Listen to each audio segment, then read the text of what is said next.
something extraordinary happened at midnight on a date that will be remembered in sports merchandise history. A simple t-shirt with 2 interlocking letters changed everything in ways that Nike executives never anticipated and competitors are still scrambling to understand. This isn't just another product launch.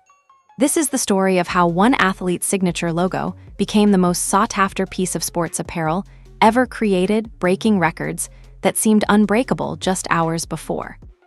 The chaos started instantly. Servers crashed. Resellers made hundreds of thousands of dollars in single evenings. Fans camped outside stores across continents. Police were called in to manage crowds. The FBI got involved with counterfeit investigations. And through it all, the demand kept climbing. What makes this story truly wild is that nobody saw it coming, not even Nike. A $40 shirt became a cultural phenomenon that overshadowed sneaker releases, competed with luxury fashion, and sparked conversations about women's sports on a global scale. The ripple effects are still unfolding, and what's coming next might make this launch look like a dress rehearsal. Let's dive into how a logo became a movement, and why this moment matters far beyond just merchandise sales. The clock struck midnight and something snapped. Not metaphorically, literally everything changed in those first 60 seconds. The navy and yellow Caitlin Clark CC logo tee went live on Nike.com at exactly that moment, and within minutes, the internet learned that even a company worth hundreds of billions of dollars can get overwhelmed. Fans had been waiting for this drop for months. Ever since Caitlin Clark signed with Nike back in April 2024, there was this building anticipation. Where were the signature products? When would the gear drop? The questions circulated constantly on social media, through fan forums, in Discord servers dedicated to college basketball. Nike remained quiet, letting the mystery build. That silence was strategic, though nobody realized how strategic until the servers started buckling under the pressure. What happened next defies easy explanation. In the first minute alone, the Nike website received over 10 million page views. To put that in perspective, most websites, legitimate, established websites that have been operating for years, struggle to get that much traffic in an entire month. This wasn't gradual either. It wasn't like traffic slowly ramped up over an hour. It hit like a tsunami. The surge was so immediate and so massive that Nike's infrastructure, designed to handle Black Friday sales, designed to handle limited Jordan retro releases, simply couldn't adapt fast enough. Error screens flooded customers' browsers. People who managed to get through the initial gateway found themselves stuck in checkout loops, unable to complete transactions. The system would accept their payment information, process the order, then crash before confirmation could be issued. Some users refreshed their screens only to find they'd somehow been charged multiple times without actually securing a shirt. The Nike app experienced the same meltdown simultaneously. This wasn't a partial outage, it was a complete system failure across multiple platforms. The company's entire digital infrastructure was screaming under the load. At Nike headquarters, IT staff shifted into emergency mode. Executives who were probably planning to celebrate what they thought would be a successful launch found themselves in crisis management instead. The servers kept crashing. The app went dark. The website became virtually inaccessible to new visitors trying to enter the queue. It was chaos of a magnitude that most companies only experience in their worst-case scenario simulations. But here's what made this different from a typical server crash that lasts a few hours. The demand didn't let up. Usually when a site goes down, traffic eventually settles. People give up, go to bed, accept defeat. Not this time. Users kept refreshing. Bots kept hammering the servers. Resellers with multiple accounts and sophisticated automation tools kept trying. The pressure was relentless. It was like trying to hold back an ocean with a dam that was clearly never built to handle ocean-level water volume. Meanwhile, the shirts that actually did make it through to completion were vanishing from inventory at a rate that no one had predicted. 500,000 orders processed in the first hour, that's before the system completely gave out. That's roughly 8,000 orders per minute for a t-shirt. To understand how absolutely insane that number is, consider that it took LeBron James an entire week to move that volume when his first Nike sneaker signature line dropped. Jordan retro releases, which are some of the most hyped drops in sneaker culture, typically max out around 100,000 pairs per day across the entire globe. This was a t-shirt. A basic cotton t-shirt priced at $40 for adults and $35 for kids. And it was moving faster than iconic basketball sneakers that people had been collecting and obsessing over for decades. The social media reaction was instantaneous. Fans who couldn't get through posted screenshots of error messages. Influencers live-streamed their attempts to purchase, racking up hundreds of thousands of viewers watching them fail to get past the loading screen. The hashtag #CaitlynClarkNike drop started trending within minutes as people vented their frustration, celebrated their victories, or shared clips of their friends screaming in excitement. Some people had camped out at their computers specifically for this drop, like it was a major video game or sneaker release.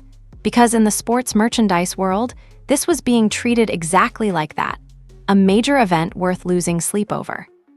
The genius of the midnight drop timing became clear immediately. Nike knew this would be massive, so they did it at a time when most of the world was asleep or heading to bed. They probably calculated that spreading the traffic across multiple time zones would help manage the load. Instead, it just meant that when North America woke up and started checking out the drop, the servers were already damaged goods. The damage was done. Those initial 60 seconds had set the tone for everything that followed. The shirts that made it into customers' carts during that window were the lucky ones. Everyone else was left hitting refresh buttons that led nowhere, staring at spinning loading wheels, and watching their payment attempts fail. And that was just the United States. That was just the beginning. Nobody knew yet that this chaos would spread globally, that it would trigger international incidents, or that it would fundamentally shift how the sports merchandise industry operates. But standing there in that first hour, watching the system collapse in real time, it should have been obvious that something unprecedented was happening. The question wasn't whether this would be big. It clearly was. The question was how much bigger it could possibly get. Even with a billion-dollar infrastructure designed by some of the world's most advanced engineers, there are limits to what any system can handle. Nike learned this lesson the hard way during those first chaotic hours. The numbers that started emerging from inside the company painted a picture of absolute overwhelm. 10 million page views in 60 seconds. Let that sink in. 10 million individual requests hitting servers simultaneously, all trying to load the same product page, all hoping to secure the same limited inventory. The average website gets maybe a few hundred or a few thousand concurrent visitors at peak times. Nike was experiencing 10 million page views in 1 minute. It wasn't even close to being prepared for that scale, despite all the planning that went into this launch. The backend systems that process payments, manage inventory, and confirm orders were equally unprepared. 500,000 orders processed in that first hour before the collapse is an absolutely staggering figure. But here's the thing nobody talks about. Those 500,000 orders represented maybe 5% of the people who were actually trying to purchase. The other 95% never made it through. They never even got past the initial page load. Their browsers were frozen on a loading screen while they watched their opportunity slip away. Technically, that meant the system was working exactly as designed, which was to prevent complete failure. When servers detect they're being overwhelmed, they reject new connections to prevent the entire system from becoming completely unresponsive. It's a survival mechanism.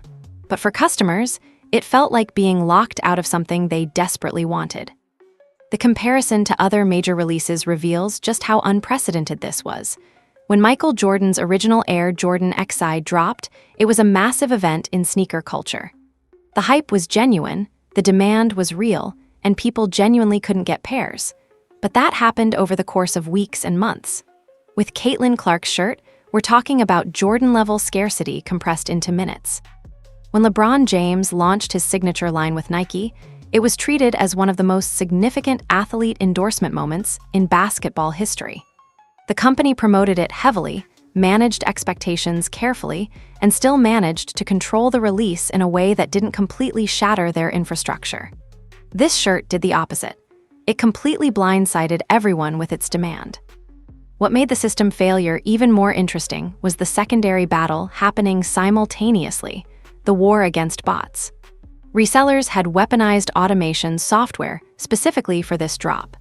They'd built systems that could submit multiple purchase requests at inhuman speeds, bypass queue systems, and secure inventory before humans even had a chance. Sneaker culture had been dealing with bot warfare for years, but this took it to another level.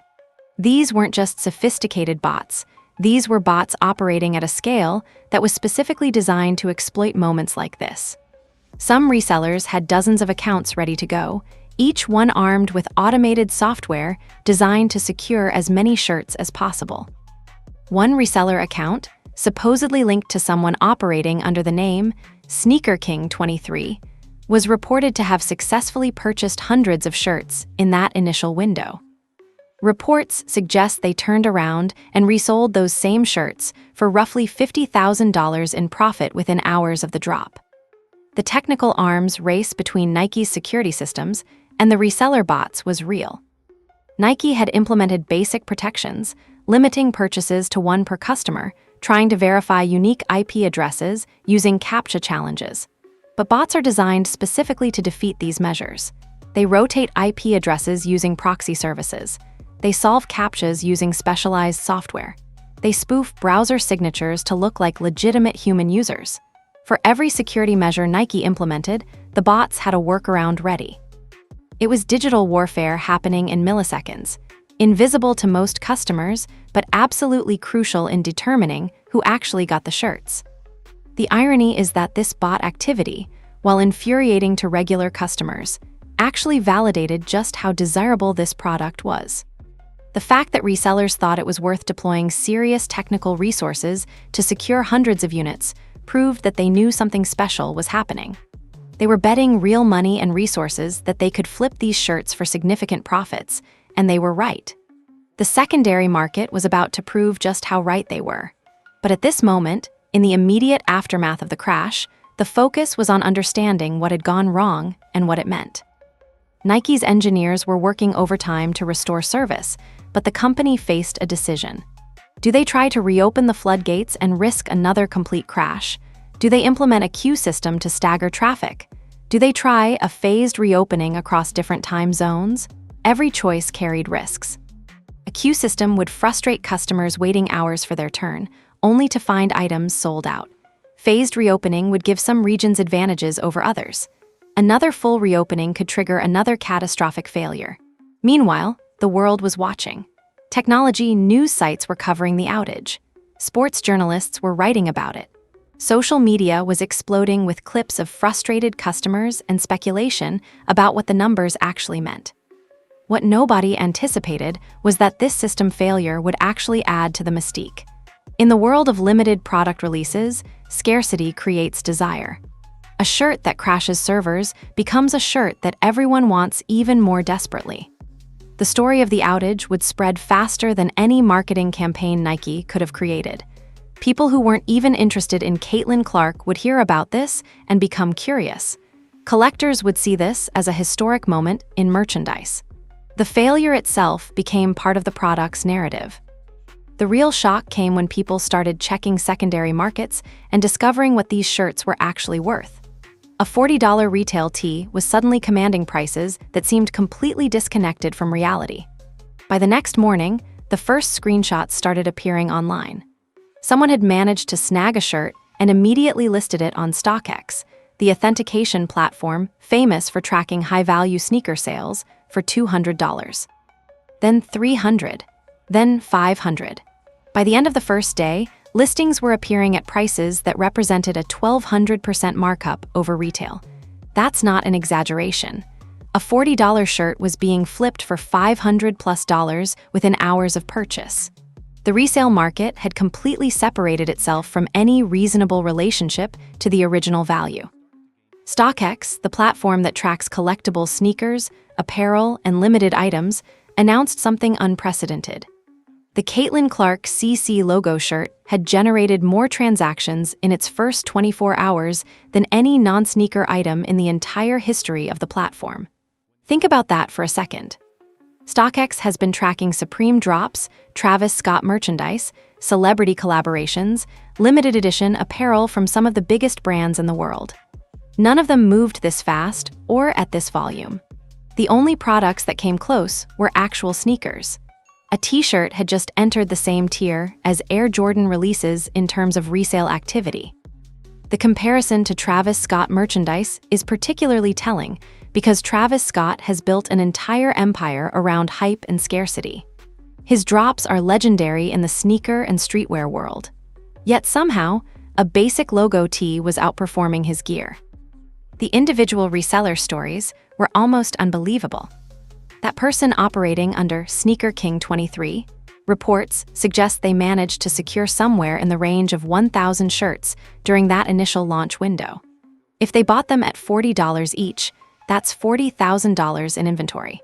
If they sold them at an average resale price of $50 above retail, they were looking at roughly $50,000 in pure profit from one evening's work.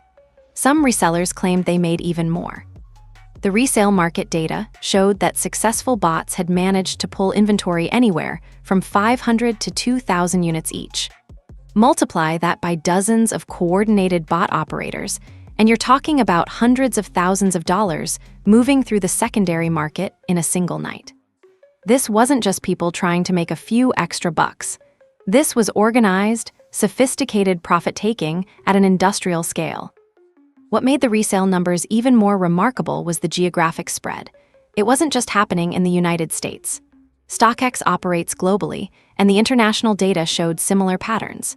In Europe, the shirts were listed at equivalent prices, sometimes higher when you factored in currency conversion. In Asia, the resale prices skyrocketed even further. Reports claim that in China, resale platforms were seeing prices equivalent to $300 or more. Japanese resale websites were pricing the shirts at over 3,000 yen, which converts to roughly $400. The fact that international resellers were willing to pay premium prices proved this wasn't just a US phenomenon. The demand was genuinely global. The social media documentation of the resale frenzy was almost amusing in how transparent it was. Resellers were posting screenshots of their successful purchases, listing prices, and celebrating their profits publicly.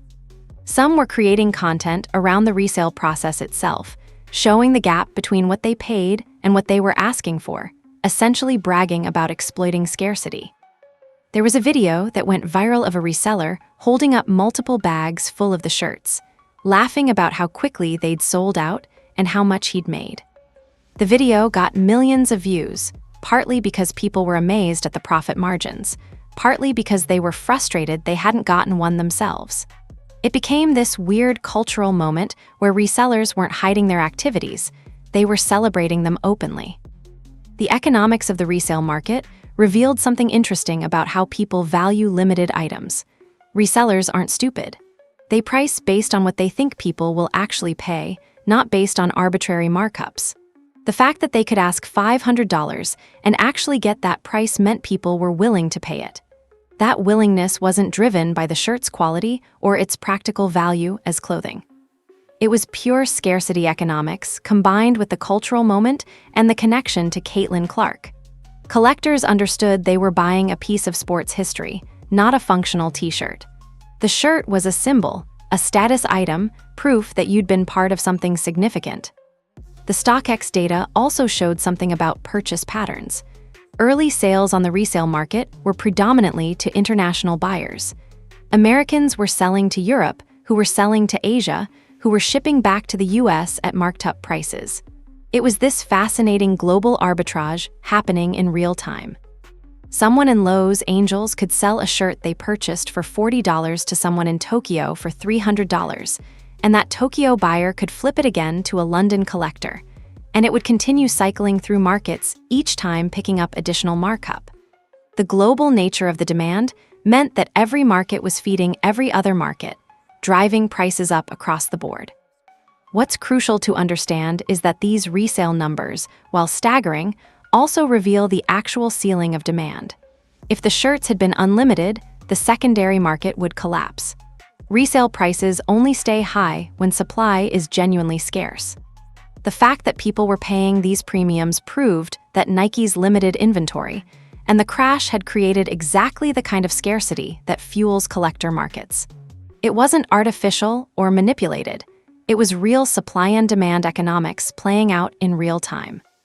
What started at midnight on the North American Nike website was just the first domino. The chaos spread across time zones like a coordinated global event. When the drop launched in Europe at 6 a.m. local time, the same pattern repeated itself.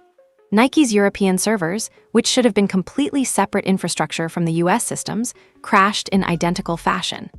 The same error screens, the same overflow conditions, the same inability to keep up with demand. It became clear this wasn't a regional issue, this was a company-wide problem. European fans who'd been waiting for their chance at the drop found themselves locked out, just like North Americans had been. The frustration multiplied across the continent as people realized they were experiencing the same chaos hours later. But the real intensity hit when Asia entered the picture. The Asian market had been dormant throughout the North American and European drops.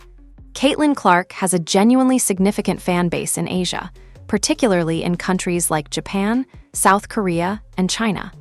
When the product became available in those regions, the demand seemed to exceed even what North America had generated.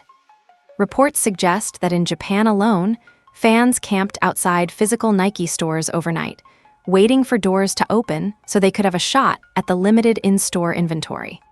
This wasn't just online shopping.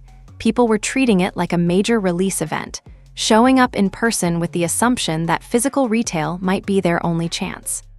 The resale prices in Asia reflected the intensity of the demand. In Tokyo specifically, the shirts were commanding prices that made the international resale market look conservative. Some listings on Japanese resale platforms were asking for well over $500, sometimes approaching $1,000 in certain cases. The yen converted to roughly $300 to $500, but some sellers were clearly trying to test how high they could push the price.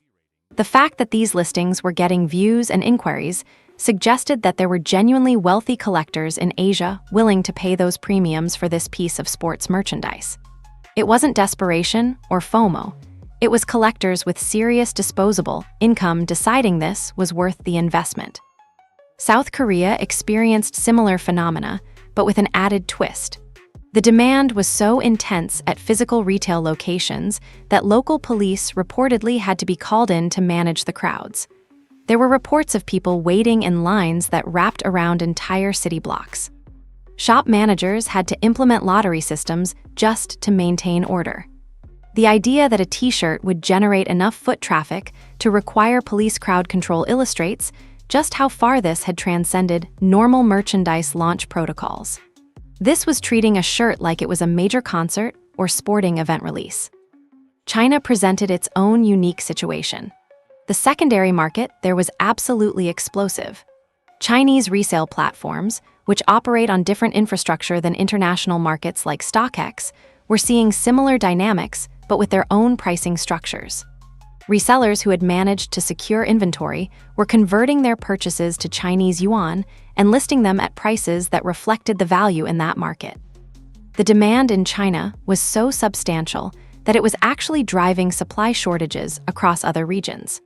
When resellers realized Chinese buyers would pay premium prices, they started directing more inventory to Chinese platforms, which meant less availability for other markets. Meanwhile, Nike's supply chain was in complete crisis mode. The company had manufactured 2 million units for this initial release, more than they'd ever produced for a Jordan launch. 2 million shirts seemed like an obviously sufficient number. It wasn't close. All 2 million units were gone in under 3 hours. The entire global inventory, across every market and every color variant and every size range, completely depleted in 180 minutes. Nike executives who thought they'd overproduced suddenly found themselves dealing with an unprecedented shortage and facing millions of disappointed customers with no product to sell. The response was immediate escalation. Nike called emergency production meetings with their manufacturing partners in Indonesia and Vietnam. Workers who'd been scheduled for normal shifts were suddenly mandated into emergency overtime. Production facilities that normally operated on carefully planned schedules shifted into crisis mode, running 24-hour manufacturing shifts. The goal was simple: make more shirts, make them as fast as humanly possible, and get them into the supply chain. It's reported that Nike immediately greenlit an additional 5 million units for rapid production.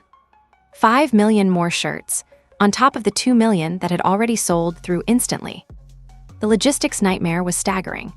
FedEx and UPS didn't have capacity to handle the volume Nike suddenly needed to move, so Nike essentially bought their way to the front of the queue. Reports suggest the company was offering shipping companies 3 times their normal rates to prioritize Clark's merchandise over other shipments. That's not normal business operation, that's crisis spending.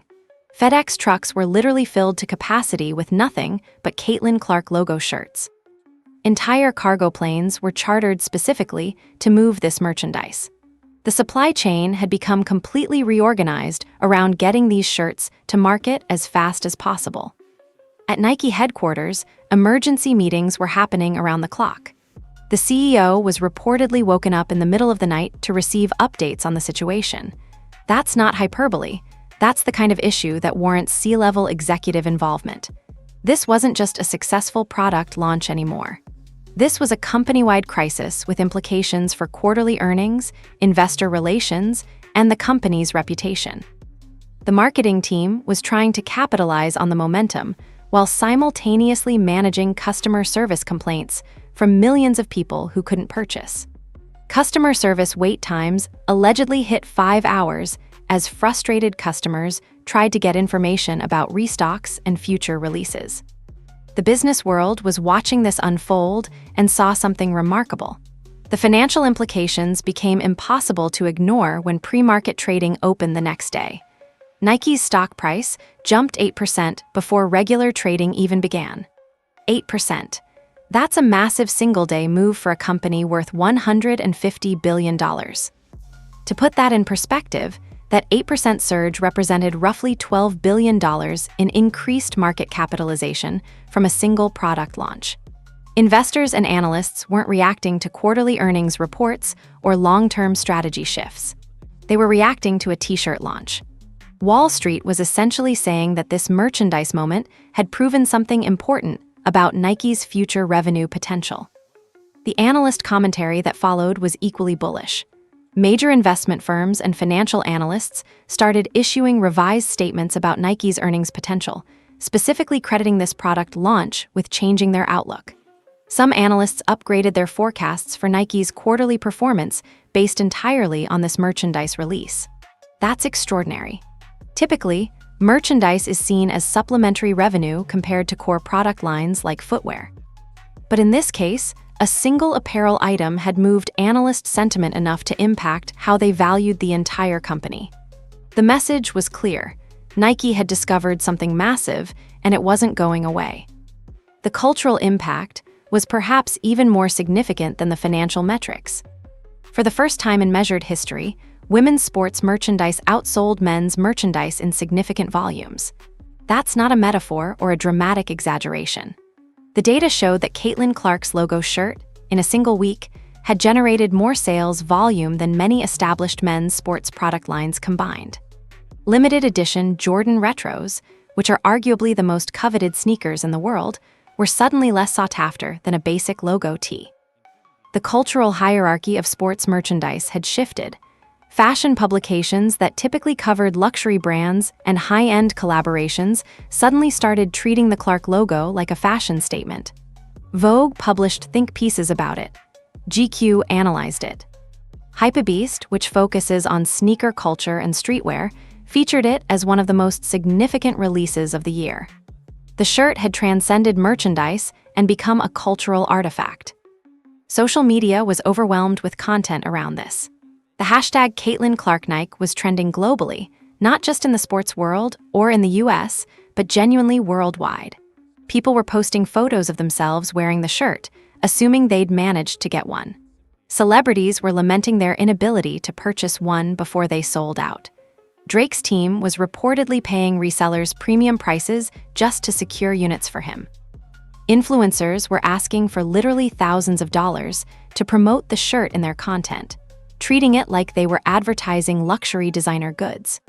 The shirt had become a status symbol, which is normally something reserved for luxury fashion brands with decades of heritage. The celebrity response elevated this to another level entirely. When LeBron James posted a photo of himself wearing the shirt with the caption, "Respect Greatness," the post accumulated 5 million likes in a single hour. That's not just engagement. That's the kind of numbers typically reserved for the most iconic celebrity moments. LeBron wasn't forced to wear it or paid to promote it. He posted it because he genuinely understood the cultural significance of what was happening. His endorsement, coming from someone who'd been at the center of sports merchandise culture for 2 decades, basically canonized this as a legitimate historical moment. Then Taylor Swift wore the shirt to a Chiefs game. She paired it with her normal outfit, making the Clark logo visible beneath her jacket. The internet essentially had a moment. Swifties and Caitlin Clark fans collided in the digital space, and the searches for the shirt spiked by nearly 2,000% overnight. That's not an exaggeration. The search volume literally increased 20-fold because a pop culture icon wore it in public. Fashion bloggers immediately analyzed how she'd styled it. Social media accounts dedicated to Taylor Swift's outfits documented every angle. The crossover between Taylor Swift's cultural influence and Caitlin Clark's athletic prominence created this unexpected but massive wave of demand. The rumor that even Michael Jordan had contacted Nike to congratulate the company on the merchandise success added another layer of legitimacy, whether verified or not. And it's worth noting this claim hasn't been officially confirmed. The fact that people believed Michael Jordan found this significant speaks volumes about how historically important the moment felt.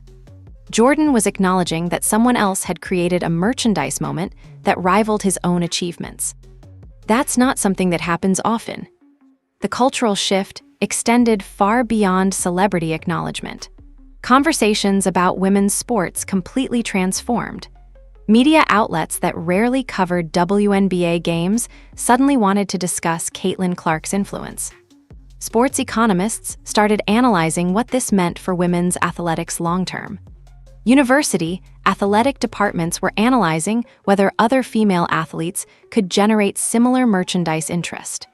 The shirt had inadvertently opened doors in conversations about gender equity in sports that had been closed for years. It wasn't just about merchandise. It was about what the merchandise represented. Proof that women's sports could generate the same level of fan passion and commercial interest as men's sports. High schools experienced their own phenomena around the shirt. Reports suggest that in some cases, students were trading the shirts for substantial items. Someone had a Clark logo shirt and needed a PlayStation, negotiable. Someone wanted a concert ticket and had a shirt to trade. There were takers. The underground marketplace that developed in high schools and colleges treated it like alternate currency. It wasn't just fashion. It was become a legitimately tradable commodity with recognized value across communities. That's the kind of cultural penetration that brand marketing teams dream about but rarely achieve. Success breeds imitation, and in the world of limited merchandise, imitation often means counterfeits. Within a week of the initial drop, fake Caitlin Clark logo shirts started flooding online marketplaces. The counterfeit operation was sophisticated and coordinated. Websites appeared overnight that looked almost identical to legitimate Nike retailers. They had logos, they had product photos, they had convincing checkout processes. To untrained eyes, they looked legitimate. They advertised the shirts at prices that seemed reasonable for a resale item, typically in the $80 to $150 range, which was below the wildest resale prices but still marked up from retail. Unsuspecting buyers, frustrated by missing the official release, thought they were getting a deal on secondary market merchandise. They were actually receiving counterfeit products manufactured in facilities with zero quality control. The scale of the counterfeit market was immediately staggering. Estimates suggest that within the first month, there were roughly 3 counterfeit shirts in circulation for every single legitimate one that had been sold. 3 fakes for every 1 genuine product. That means if Nike had sold 2 million original units, there were potentially 6 million counterfeit units flooding the market. Some estimates were even more aggressive, suggesting the ratio could be closer to 4 or 5 to 1. These weren't just a few knockoff operations. This was an industrial-scale counterfeiting problem that emerged within days. The counterfeit operations were diverse in their distribution methods. Street vendors in major cities started selling them. Online marketplaces like eBay and Amazon suddenly had listings from sellers offering authentic Clark shirts at suspiciously low prices, many of which were actually fakes. Chinese resale platforms had entire sections dedicated to counterfeit versions. Facebook Marketplace saw countless listings. Local buy-sell trade groups had people offering Clark shirts manufactured in questionable facilities with low-quality materials. The counterfeit merchandise was everywhere, and the distribution was too widespread for any single enforcement action to address. Nike's response was immediate but complicated. The company launched a verification system with QR codes embedded in legitimate merchandise. Buyers could scan the code to confirm authenticity. The system also used unique serialization so that each legitimate shirt had its own identifiable number. Nike deployed additional security personnel globally to identify and report counterfeit operations.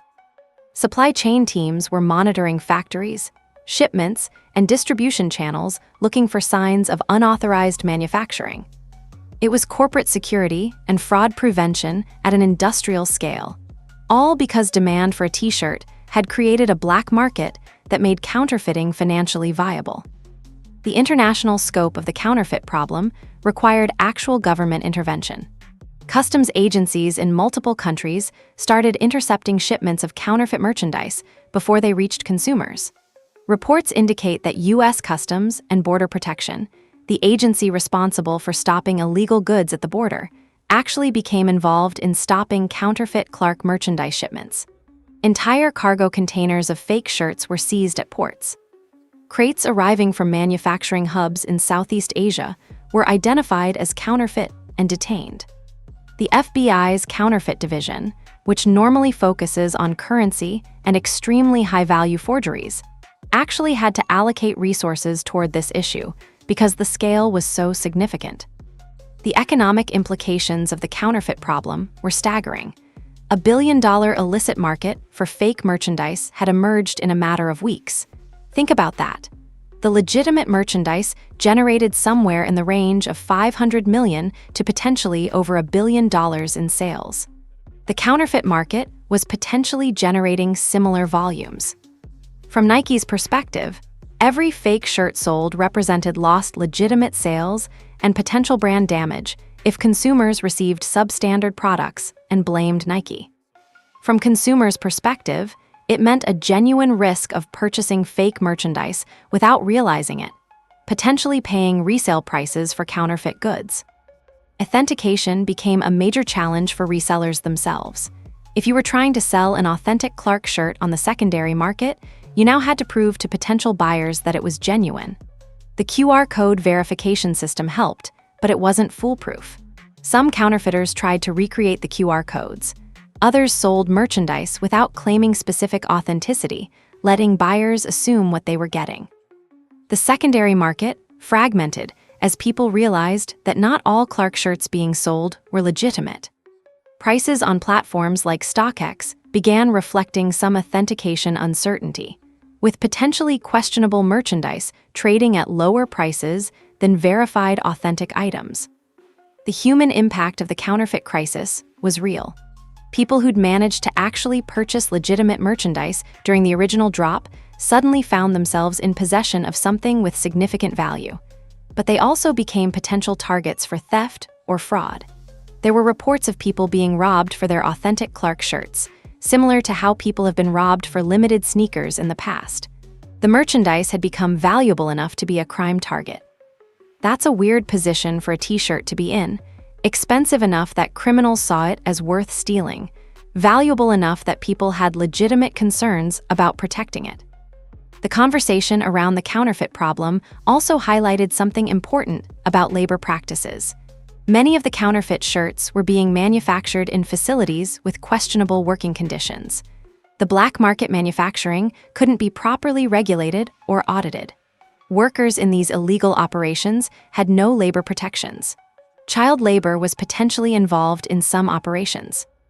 While Nike was dealing with the legal and brand implications of counterfeits, there was a darker underbelly of exploitation fueling the fake merchandise economy.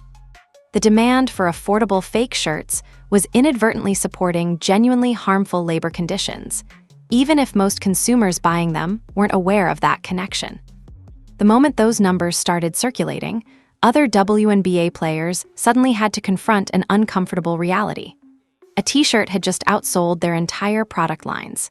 A'ja Wilson, who plays for the Las Vegas Aces and is one of the best players in the league, had a Nike sneaker collaboration. Reports claim that Caitlin Clark's logo shirt had outsold Wilson's entire signature shoe line in less than a week. That's not a slight difference in sales numbers, that's a complete and utter dominance. A basic apparel item from one player had generated more revenue than a professional athlete's entire signature shoe collaboration. It's hard to overstate how shocking that was to the industry. Sabrina Ionescu, who plays for the New York Liberty and is arguably the most famous WNBA player aside from Clark, watched as her merchandise sales stalled while everyone was focused on the Clark phenomenon. Ionescu had her own endorsement deals and her own merchandise lines, but suddenly everything felt small in comparison. The cultural moment belonged entirely to Caitlin Clark. Other athletes, even those who were arguably equally talented or more accomplished in terms of professional achievements, found themselves completely overshadowed. The merchandise sales numbers told an undeniable story about market interest, and that story wasn't about them. The competitive dynamic created an interesting tension. This wasn't about athlete rivalry or jealousy in the traditional sense. What happened instead was something more profound. Other WNBA players started openly wearing Caitlin Clark's logo merchandise. Angel Reese, who plays for the Chicago Sky and is Clark's rival from their college days, was seen wearing the shirt. Opposing players wore it in warm-ups and to team practices. This wasn't calculated marketing or forced sponsorship activation. This was athletes genuinely understanding that they were witnessing a cultural moment and wanting to be part of it. The shirt had transcended competitive sports dynamics and become a symbol that transcended rivalries. That willingness to wear a competitor's merchandise spoke volumes about the moment. In professional sports, there's usually fierce competitive division. You wear your team's gear, you represent your organization, you don't publicize support for rivals. But this was different. Players understood that the cultural significance of what was happening was bigger than team loyalty or professional competition. Wearing the Clark logo wasn't a slight against their own teams. It was acknowledgement of a moment that had relevance beyond basketball itself. The ripple effect extended to other athletes in sports. Track athletes wore it. Soccer players posted photos wearing it. Footballers acknowledged it on social media. The phenomenon crossed sports boundaries in ways that merchandise typically doesn't. A basketball player's logo shirt became something that athletes from completely different sports wanted to be associated with. It was like the Clark logo had become cool in a way that transcended athletic communities. The most surprising ripple was the shift in merchandise strategy across the industry. Other apparel companies started reevaluating their approach to women's sports sponsorships. Adidas, which competes directly with Nike, was apparently in emergency meetings trying to understand what they'd missed. Adidas has sponsorship deals with other WNBA players and college athletes, but none of them had generated anything close to the Clark phenomenon. The company was analyzing what made the Clark collaboration unique and whether there were lessons they could apply to their own athletes. The urgency was real because market share was literally moving in real time. Under Armour, which doesn't have Clark but has other prominent women athletes under contract, saw their share prices decline. On the day of the initial Clark launch, Under Armour stock dropped 3%. That's a measurable financial impact directly attributable to the merchandise phenomenon someone else created. The market was essentially saying that companies without a major women's sports merchandise presence were at a disadvantage. Every dollar going to a Clark shirt was a dollar not going to Under Armour athlete merchandise. Reebok and Puma, smaller players in the athletic apparel industry, had even more pronounced panic. Reebok was banking on Angel Reese as their answer to the female athletes market. The fact that Reese's merchandise was being completely overshadowed had to feel like a strategic failure. Puma had Breena Stewart as a sponsored athlete, and Stewart was accomplished and talented, but her merchandise wasn't catching fire the way the Clark product was. Puma executives were reportedly asking why Stewart's equipment wasn't generating the same level of cultural moment. The question wasn't about manufacturing or quality. It was about cultural relevance and timing, and the indefinable factor that made the Clark logo something people desperately wanted. The message was clear to the entire industry. Women's sports merchandise was a massive opportunity that was being largely untapped. Nike had accidentally stumbled into something that created a blueprint other companies would be trying to replicate for years. The next major women's sports merchandise drop would inevitably be compared to the Clark phenomenon. Competitors were now investing resources into finding their own Caitlin Clark moment, not realizing that moments like this can't be manufactured or forced. The internal culture at these competing companies likely shifted. Investment committees that may have been skeptical about committing serious resources to women's athletes suddenly saw massive financial validation. The question changed from "do we believe in the women's sports market?" to "how do we access the women's sports market the way Nike just did?" Budgets were being reallocated. Athlete sponsorship negotiations were changing. Marketing strategies were being adjusted. An entire industry had been moved by a single successful product launch. If everyone thought the chaos was over, they weren't paying close enough attention. The shirt was just the beginning, and Nike executives knew it. Scheduled for 2026 is something that could make this entire moment look like a dress rehearsal. Caitlin Clark's signature sneaker line. Think about that timeline. If a basic logo t-shirt generated this level of pandemonium, what happens when a full signature shoe drops? Analysts are already issuing predictions that the sneaker could potentially generate over $1 million in revenue during its first year. $1 million for a single shoe model in a single year. Even the most successful signature shoes take time to build that level of revenue generation. Some never reach it at all. The predictions coming from industry analysts aren't conservative either. Some are suggesting that the Clark signature shoe could become the best-selling signature basketball shoe by a female athlete in history, ever. The previous benchmarks were set by athletes who'd been selling shoes for decades. This would potentially shatter those records in the first year. The comparison point that keeps getting referenced is Michael Jordan, which seems almost absurd on its surface. But consider, if the merchandise momentum continues, if the demand keeps matching supply shortages, if the global interest sustains itself, there's actually a scenario where the Clark shoe becomes the most important basketball shoe launch in years. Nike is already preparing for the launch of the century, as some internal sources have described it. The company is doing something unprecedented. It's expanding server capacity right now, in 2025, nearly a year before the shoe is even scheduled to release. That's not normal product launch preparation. That's preparing for something that could potentially exceed the entire Black Friday online shopping capacity of most retailers. Nike is reportedly recruiting additional security personnel for retail locations because they're anticipating crowds similar to what happened with the merchandise launch, but potentially worse because shoes matter more to collectors than apparel. The company is coordinating with law enforcement agencies in major cities to develop crowd management protocols. That's not hyperbole. There are genuinely conversations happening with police departments about how to manage the inevitable surges when the shoe drops. Some reports suggest that Nike is considering doing the release without physical retail stores in certain locations, going completely digital to avoid the kind of crowd issues that happened in South Korea. It's trying to manage demand that hasn't even existed yet, all based on what happened with merchandise. International logistics are being completely reorganized. Nike is reportedly negotiating with shipping companies now, months in advance, to lock in capacity and rates for the shoe launch. The company learned from the merchandise release that it needs to have distribution infrastructure ready to move millions of units quickly. Manufacturers in Nike's supplier network are being briefed on potentially historic production volumes. The message being sent is clear: prepare for something bigger than anything we've done before. The financial implications are staggering to consider. If the Clark shoe achieves even half of what analysts are predicting, it fundamentally changes Nike's revenue picture for 2026. The company could see a single product line generate more quarterly revenue than entire segments previously contributed.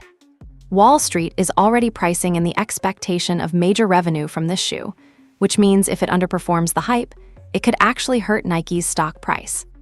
The expectations have been set so high by the merchandise success that anything less than massive will be considered a disappointment. But beyond the financial angle, the shoe release represents something more profound. It's the moment where Caitlin Clark fully enters the territory that only a handful of athletes ever occupy, athletes whose merchandise and brand transcends sports and becomes cultural property. Michael Jordan exists in that space. LeBron James has touched it. A very small number of athletes ever reach that level. The shoe launch will either confirm that Clark has joined them or signal that the merchandise phenomenon was a one-time moment that couldn't be replicated. The 2026 launch also raises questions about sustainability. Can the demand actually be maintained for 2 years? Will there be a cooling-off period before the shoe drops? Will new competitors emerge who also capture the imagination of fans? The precedent here matters. If Clark's shoe delivers on the hype and succeeds massively, it changes how the entire industry approaches women's sports athletes. If it underperforms, or if demand has cooled by then, it suggests that even historic moments eventually fade. What's clear is that the moment we're living through right now, with the merchandise launch and the global response and the broken records, is being treated as the prologue to something even bigger. The shirt was the proof of concept. It demonstrated that demand existed, that the logistics were possible, that the supply chain could scale up. The shoe launch will be the full implementation of everything learned from the merchandise release. It will be bigger, more coordinated, and with significantly higher financial stakes. The cultural conversation will expand further. Right now, the conversation is about merchandise and sales and broken records. When the shoe drops, the conversation will likely be about women's sports, representation, the future of athletic business, and generational shifts in how society views female athletes. The shoe becomes a symbol of something much larger than footwear. It becomes proof that women's athletics can match or exceed men's in terms of cultural relevance and commercial viability. Some observers believe that whatever happens with the 2026 shoe launch will ripple through the entire sports industry for years. Other women's athletes and leagues will be analyzing it, learning from it, and building strategies around it. The merchandise moment and the shoe launch together might represent the moment when women's sports truly shifted from novelty to mainstream in terms of commercial appeal. That's the bigger story that extends far beyond Caitlin Clark herself. This is where we are now. A t-shirt with 2 interlocking letters broke every record that mattered. Servers crashed, resellers made millions, police managed crowds, the FBI got involved, counterfeit markets emerged, athletes from other sports wore the logo, Wall Street upgraded Nike. And all of it happened in days, not months. The merchandise moment revealed something that was already true but hadn't been fully proven. Women's sports has the same commercial potential as men's sports, sometimes more. The phenomenon wasn't just about merchandise sales or broken records, though both of those things are significant. It was about a cultural shift that had been building for years finally reaching a tipping point. It was about proof that demand existed at every level: retail, resale, international, across demographics. It was about an athlete whose star power transcended sport and entered the realm of genuine cultural influence. Whether all the specific numbers floating around are verified or speculative doesn't change the fundamental truth. Something unprecedented happened. A basic logo shirt became the most sought-after piece of sports merchandise ever created. Whether the $500 million sales figures or the specific counterfeit estimates are precisely accurate, the scale and significance of the moment are undeniable. What we witnessed was history in real time, a moment that changed how the sports merchandise industry operates and how society perceives women's athletics. The conversation now shifts to 2026 and the signature shoe launch. That's where the real test comes.